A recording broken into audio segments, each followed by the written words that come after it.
Natalia, you are next. Yeah, and also thanks so much for having me here. I have a short trip from Beverly Hills, so I'm from California. Our family office is both operator and investor. Our main specialty is technology, focusing on safety and security. Me personally, I'm very passionate about what's going on in the schools, so we're rolling out a national school program and just took over 501c3 to help get funding for the schools that require it to get them the best possible technology to protect our children.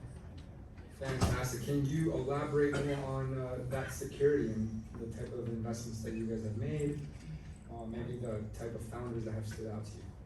Yeah, so we focus, remember, look at the different, from the video compression, how the video is processing, to the drone surveillance, to AI when it comes to processing of the videos and analyzing different streams through some hardware that the schools are using, cybersecurity.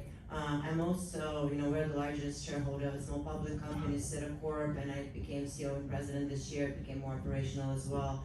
And we are, we use it as an incubator as well, but also we do a lot of direct investments in the same area as well.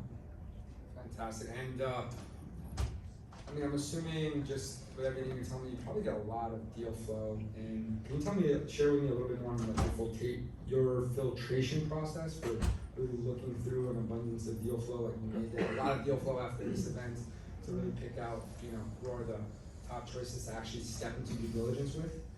No, absolutely. So the due diligence is relatively, simple. First of all, I have to find out the mutual context and get more information about what other people think about the company and the founders, because it's ideas is great, but it's all about the people and execution. And also, just we basically in the background check, because sometimes you really need to know who you're, getting in bed with. And of course, the technology itself, it has to have pretty strong, market application, because sometimes if idea is great, but it doesn't have a way to scale in the market, obviously it's not really good investment. Got it. And you guys are going in more as a venture capital fund, kind of really going in there. It's honestly depends, because if it's relates to like what we're doing in CITA and related companies, or the school safety security, then yeah, we'll become and we'll be more on operational side, and we'll help them with other aspects, rather just funding. Some company, if I just really like the idea and what they're doing, that'll be just a pure investment without any participation on the business side.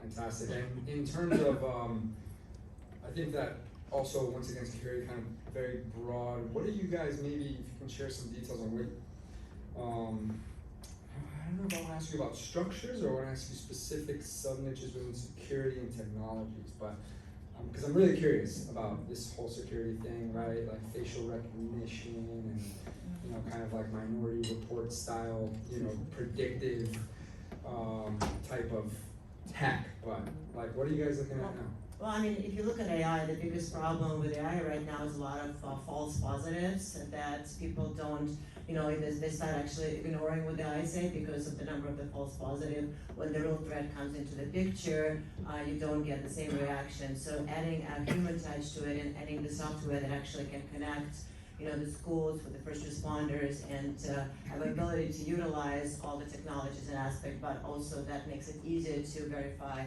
on the human side. That really what makes a really good, interesting system in place. Excellent. Thank you so much.